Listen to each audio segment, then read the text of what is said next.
Hi, good morning everyone. Ayan, ako si Leticia Sidoro, dating OFW for 16 years.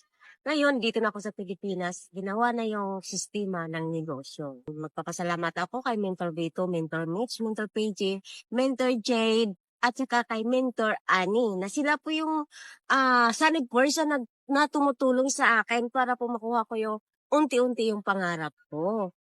So ngayon, dito na ako sa Pilipinas. Nung pag-uwi ko, guys, nakapachiki lang naman tayo ng 6 figure. Ayan, 2 chiki po. Tapos sa ngayon, nag-enkas-enkas na lang tayo. Tapos yun na nga, dahil sa sistema na tinuturo nila sa akin, nung nasa abroad pa lang ako, ginagawa ko na to. Kaya nung pag-uwi ko, siyempre may ipon tayo sa DTC.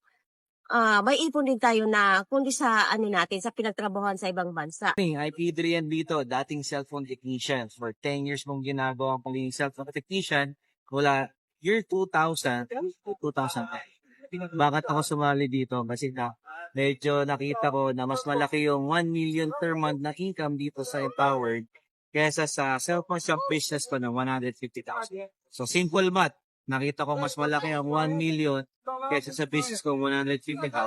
Kaya sumali ka agad ako. Sa umpisa, wala akong alam, pero inaral ko na lang kasi bakit? Meron dito 16 years old. Pag ito ng 19 years old, 300,000 per month. Meron dito 60 years old, 60. Pagtungtong ng 61, nagwa 100. Pagtungtong ng 62, nagto 200. Pagtungtong ng 70 years old, nagwa 1 million. So kung kaya ng 16 years old at kaya ng 60 years old, naisip ko, mas kaya ng 33 years old. So ginawa ko to, and sa umpisa, mahirap, wala namang madali.